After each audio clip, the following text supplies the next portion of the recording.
فاطمہ زہرا رضی اللہ عنہا نے اپنے محبوب، اپنے بابا جان، اپنے والد بزرگوار اللہ کے نبی علیہ السلام کی ہر ہدایت پر، ہر وصیت پر عمل کیا ہے۔ وہ شرم و حیا کا پیکر تھی، وہ صبر و رضا کا مجسمہ تھی۔ اللہ کی قسم کسی نامحرم نے ان کی آواز کبھی نہیں سنی، اور اللہ کی قسم آسمان نے ان کا آنچل نہیں دیکھا۔ یہ فاطمہ زہرا ہے۔ حضور پاک صلی اللہ علیہ وسلم نے اپنی آغوش میں، اپنی گود میں ان کی تربیت کی ہے۔ معلم انسانیت جناب محمد الرسول اللہ صلی اللہ علیہ وسلم نے ان کو زندگی کے آداب سکھائے ہیں۔ چنانچہ فاطمہ زہرا رضی اللہ عنہا کو بڑا صدمہ آپ کی وفات سے ہوا، اتنا غم ہوا، اتنا غم ہوا کہ وہ بیمار ہو گئی، اور 6 مہینے کے بعد فاطمہ زہرا رضی اللہ عنہا کا انتقال ہو گیا۔ لیکن اس 6 مہینے کے عرصے میں فاطمہ زہرا رضی اللہ عنہا کے ہونٹوں پر کبھی مسکراہٹ نہیں آئی۔ غم کا یہ عالم۔ صرف ایک مرتبہ فاطمہ زہرا رضی اللہ عنہا اس پورے 6 عرصے کے زمانے میں ایک مرتبہ مسکرائیں۔ اور کیوں مسکرائیں؟ فاطمہ زہرا رضی اللہ عنہا کو بڑی فکر ستا رہی تھی کہ زندگی میں کسی نامحرم نے مجھے نہیں دیکھا، زندگی میں کسی نامحرم نے مجھے نہیں دیکھا، مرنے کے بعد میرے جنازے پر نامحرم لوگوں کی نگاہیں پڑیں گی۔ کاش کہ کوئی ایسا طریقہ ہو جاتا کہ میرے جنازے پر بھی کسی کی نظر نہ پڑتی۔ اللہ اکبر! حیا کا یہ عالم، شرم کا یہ عالم، پردے کا ایسا احساس۔ مگر اللہ کی سنت کیا ہے؟ اللہ اپنے نیک بندوں کی تمناؤں کو بولو پورا کر دیتا ہے۔ من چنی خام خدا خواہ چنی، میدہد یزدہ مراد متقی۔ میں جو چاہتا ہوں خدا بھی وہی چاہ جاتا ہے۔ کیوں؟ اللہ اپنے سے ڈرنے والے پرہیزگار متقی بندوں کو اللہ تبارک و تعالیٰ ان کی مرادیں پوری کر دیا کرتا ہے۔ فاطمہ زہرا کیا ہے؟ متقیہ ہے، عالمہ ہے، فاضلہ ہے، زاہدہ ہے، صابرہ ہے، شاکرہ ہے، اللہ کے محبوب کی محبوب بیٹی ہے حضرت فاطمہ زہرا۔ اللہ نے ان کی تمنا پوری کر دی۔ کیسے؟ فاطمہ زہرا رضی اللہ عنہا کی خدمت گار، غور سے سنیے گا، ہوا میں نہیں، فاطمہ زہرا رضی اللہ عنہا کی خدمت کرنے والی، تیمارداری کرنے والی، بیماری کے زمانے میں اٹھانے والی، بٹھانے والی، دوا کھلانے والی، وضو کرانے والی ایک خوش نصیب خاتون ہیں۔ ان کا نام ہے حضرت اسماء بنت امیس رضی اللہ عنہا۔ بڑی نصیبے والی یہ خاتون ہیں۔ یہ نبی کریم علیہ السلام کی رشتے میں سالی ہیں۔ حضرت حمزہ حضور صلی اللہ علیہ وسلم کے چچا ہیں، ان کی بھی سالی ہیں۔ عباس حضور صلی اللہ علیہ وسلم کے چچا ہیں، ان کی بھی سالی ہے۔ مطلب یہ تینوں بہنیں، ایک بہن اللہ کے نبی کے نکاح میں، دوسری چچا عباس کے نکاح میں، تیسری حضرت حمزہ کے نکاح میں۔ معلوم یہ ہوا کہ یہ تینوں بزرگ حضور پاک علیہ السلام اور حضرت حمزہ اور حضرت عباس یہ آپس میں چچا بھتیجے بھی ہیں اور آپس میں ساہو بھی ہے۔ یہ حضرت جعفر طیار رضی اللہ عنہ کی بیوی رہی۔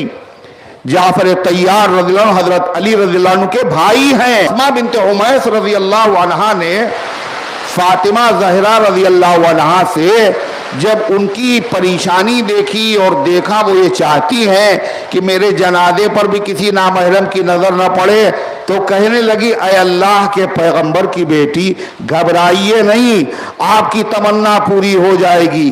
ہم آپ کو نہلائیں گے، ہم آپ کو کفنائیں گے اور آپ کی جنازے کی چارپائی ایسی تیار کریں گے جس کے اوپر کسی نامحرم کی نظر نہیں پڑے گی۔ میں نے حبشہ ہجرت کی تھی حضرت جعفر طیار کے ساتھ، اور بعد میں جعفر طیار کی شہادت ہو گئی. تو غرضے کہ میں نے حبشہ ہجرت کی تھی اور حبش میں نے عورتوں کو جنازہ دیکھا کہ اس کے اوپر پردہ ہوتا ہے, ہم ویسی چارپائی جنازہ آپ کا تیار کریں گے. تو حضرت فاطمہ رضی اللہ عنہا نے فرمایا ایسے نہیں, مجھے بنا کے دکھاؤ, مجھے بنا کے دکھاؤ. چنانچہ حضرت اسماء بنت عمیس رضی اللہ عنہا نے مدینہ طیبہ میں سے کھجور کی تازہ تازہ شاخیں ٹہنیاں کٹوا کے منگائی اور چارپائی پر ان کو موڑ کر کے رکھا اور اس کے بعد اوپر سے چادر ڈال دی جس سے پردہ ہو گیا. فاطمہ زہرا رضی اللہ عنہا نے دیکھا تو دیکھنے کے بعد جب تمنا پوری ہو گئی, اطمینان ہو گیا تو مسکرائیں. 6 مہینے میں پہلی مرتبہ فاطمہ زہرا کاہے پہ مسکرائیں؟ تمنا پوری ہو جانے پر کہ میرے جنازے پر کسی نامحرم کی نظر نہیں پڑے گی. آپ کو پتا ہے یہ حضرت علی کی بھاوج تو ہیں, مگر اس وقت جب یہ خدمت کر رہی تھیں تو ان کا رشتہ کس سے تھا؟ جب یہ خدمت کر رہی تھی, تیمارداری کر رہی تھی, یہ پتا ہے اللہ کے نبی صلی اللہ علیہ وسلم کے سب سے قریبی ساتھی, سفر و حضر کے ساتھی حضرت صدیق اکبر رضی اللہ عنہ کی بیوی تھی. حضرت ابو بکر صدیق رضی اللہ عنہ کی یہ بیوی تھی. کون؟ حضرت اسماء بنت عمیس. اللہ اکبر. صدیق اکبر رضی اللہ تعالیٰ عنہ نے ساری زندگی اپنے نبی کی خدمت کی.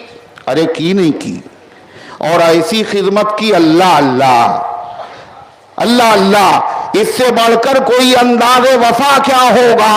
حق تو یہ ہے, حق صدیق ادا کیا ہوگا؟ خود نبی کریم علیہ السلام نے کیا کہا آخری خطبے میں صحابہ کے سامنے؟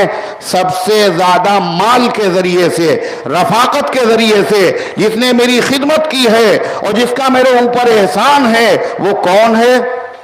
کون ہے وہ؟ ابو بکر صدیق.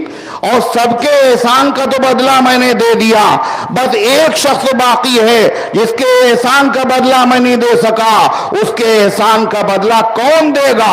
اللہ قیامت کے دن دے گا. اللہ نے قرآن کی آیت نازل کی اور کیا کہا؟ وَلَسَوْفَ يَرْضَىٰ. ہاں ابو بکر کو اتنا دیا جائے گا, اتنا دیا جائے گا کہ ابو بکر راضی اور خوش ہو جائیں گے. پوری زندگی اللہ کے نبی کی خدمت کی نہیں کی, جان اور سارا مال نبی کے قدموں پہ ڈھیر کر دیا.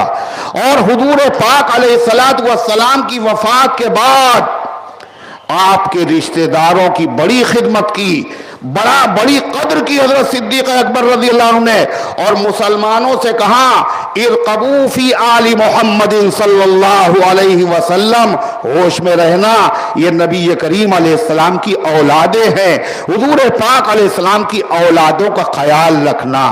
یہی نہیں, حضرت صدیق اکبر نے کہا والذی نفسی بیدی, قسم ہے اس ذات کی جس کے قبضے میں میری جان ہے, لقرابت النبی صلی اللہ علیہ وسلم احب الی من اصل من قرابتی.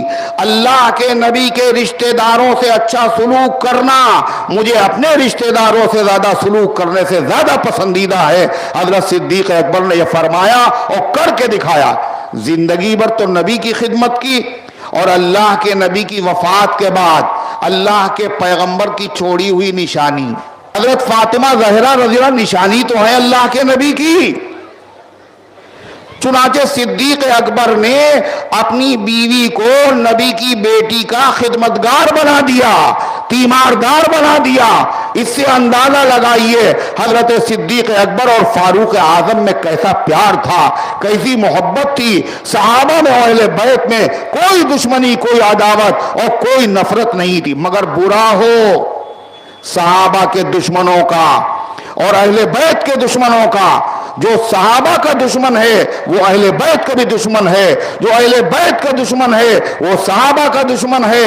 حضرت علی کا فرمان سنیں گے, فرمایا حضرت علی رضی اللہ عنہ نے لا یجتمع حبی وبغض ابی بکر وعمر فی قلب مومن. میری محبت اور ابو بکر و عمر کی نفرت کسی ایمان والے کے سینے میں جمع نہیں ہو سکتی۔ میری محبت ہوگی تو ابو بکر عمر کی محبت ہوگی، اگر میری نفرت ہوگی تو ابو بکر عمر سے نفرت ہوگی۔ لہذا جو صحابہ کے دشمن ہیں وہ اہل بیت کے بھی دشمن ہیں۔ انہوں نے کیا کیا؟ انہوں نے تیر چلائے نفرت کے، عداوت کے، صحابہ پر بھی اور اہل بیت پر بھی۔ ان کا کردار بھی مجروح کیا، ان کی سیرت کو بھی داغدار کرنے کی کوشش کی۔ چنانچہ انہوں نے کیا کہا؟ فاطمہ زہرا رضی اللہ عنہا نے اپنے بابا جان کی آخری وصیت پر عمل نہیں کیا۔ کیا آخری وصیت تھی؟ رونا نہیں میری وفات کے بعد، چیخنا بین و ماتم نہ کرنا۔ کہا فاطمہ زہرا رضی اللہ عنہا روتی تھی، اتنی بلند آواز سے روتی تھی کہ تمام مدینے والے پریشان ہو گئے۔ انہوں نے حضرت علی رضی اللہ عنہ سے شکایت کی کہ فاطمہ کو سمجھائیے، ہماری نیند میں خلل ہوتا ہے، اتنی بلند آواز سے نہیں رونا چاہیے۔ ہم کیا کہتے ہیں؟ فاطمہ زہرا وہ ہیں جن کی آواز کو کسی نامحرم نے نہیں سنا ہے اور جن کے آنچل کو آسمان نے نہیں دیکھا ہے۔ یہ فاطمہ زہرا کی توہین ہے یا نہیں؟ سراسر جھوٹ ہے، یہ روایت جعلی ہے، یہ گڑھی ہوئی ہے، یہ افسانہ ہے۔ یہی نہیں، اس سے بڑی بات کہنے لگے کہ حضرت فاطمہ زہرا رضی اللہ عنہا نے حضرت علی رضی اللہ عنہ کو وصیت کی تھی۔ غور سے سنیے گا، یہ بہت بیان کیا جاتا ہے۔ کیا وصیت کی تھی؟ جب میرا انتقال ہو جائے تو میرے جنازے پر ابو بکر کو نہ بلانا، عمر کو نہ بلانا، اور مجھے رات کی تنہائی میں چپکے سے دفنا دینا۔ یہ وصیت حضرت فاطمہ سے، یہ بھی گڑھی ہوئی ہے۔ مقصد کیا ہے اس کا؟ کیا مقصد ہے اس کا؟ سوچئے آپ۔ یعنی ایسی وصیت کرنا ناجائز اور حرام ہے کہ کسی سے 3 دن سے زیادہ بات کرنا، حضور صلی اللہ علیہ وسلم فرمایا بات کو ختم کرنا کیا ہے؟ جائز نہیں۔ تو ناجائز ہوا نہیں ہوا؟ فرمائے ایک مسلمان کے دوسرے مسلمان پر 6 حق ہیں، ان میں سے ایک حق ہے جنازے میں شریک ہونا، نماز جنازہ پڑھنا۔ لہذا کسی مسلمان کو حق نہیں ہے کہ وہ یہ کہے کہ دیکھو غم میں اور جو ہماری فلاں سے لڑائی ہے ان کو نہ جنازے میں آنے دینا، نہ شادی میں آنے دینا۔ یہ ایسی وصیت کرنا ناجائز ہے اور ایسی وصیت پر عمل کرنا بھی ناجائز ہے۔ نہ فاطمہ زہرا نے ایسی وصیت کی، نہ علی مرتضیٰ نے اس وصیت پر عمل کیا۔ ایک طرف فاطمہ زہرا کو معصومہ کہتے ہیں، ان سے گناہ نہیں ہوا۔ حضرت علی کو امام معصوم بھی کہتے ہیں۔ دوسری طرف یہ کہتے ہیں حضرت فاطمہ زہرا نے ناجائز وصیت کی اور حضرت علی نے اس ناجائز وصیت پر عمل کیا۔ یہ ہے قدر اہل بیت کی۔